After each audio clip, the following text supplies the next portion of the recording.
However, we must be careful in our emerging world, since the diverse, fringe, extreme, dangerous, and fanatical people have found the ability to spread their ideas and grow in numbers more quickly than in the past.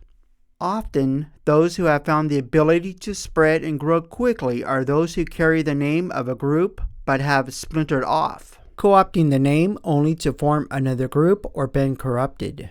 We are no longer in a world where we are isolated in our actions. All have the potential to become internationally influential very quickly. Some multinational groups are maturing, while others are still in their infancy. All of these can have worldwide influence and be of various consortiums, partnerships, arrangements, agreements, or movements. All of these diverse groups have numerous different approaches, motivations, and interests. They sometimes present themselves as legitimate voices of their people, but many have been corrupted and often only represent themselves. Many of these diverse groups often have the same goal in mind, the goal of only their own self-interests or that of their groups, rather than the best interest of all. They all often have their own private agendas, expanding their own globalization efforts, often without the necessary accountability or even concern from outside the group. Some might be under some sort of control. However, it is often only by their own group or their competitors who have the same or similar goals. Ultimately, they remain only answerable to themselves or their rivals. The efforts and agendas of these various alliances, in their bids for global dominance, are concerning and require being watched and monitored very closely. We cannot afford to dismiss them as not being able to influence the world significantly.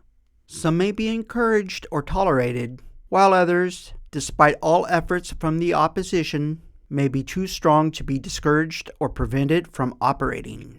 Those groups or individuals, both those known publicly and well-known ones, that have global influence and operate across borders with their actions behind the scenes are the most cunning. Sometimes they have direct control, other times they have indirect control in the conventional sense of governments. But they can at times control the paths, abilities, operations, and choices that governments have. Many different global movements, organizations, networks, and/or alliances are being formed inside as well as outside current governmental boundaries and interests. In many respects, they often have more influence on governments than governments have on them. I suspect there are no true, independently functioning governments, in the traditional definition, anymore. Most countries and the major players of the world do not necessarily completely control themselves. They are often directly or indirectly manipulated, corrupted, or at the very least influenced by forces within and without themselves that do not necessarily have definable geographical borders. To help me continue, please consider a like, subscription to this channel, download of my free ebook or articles, or visit my website or social media channels. Thank you.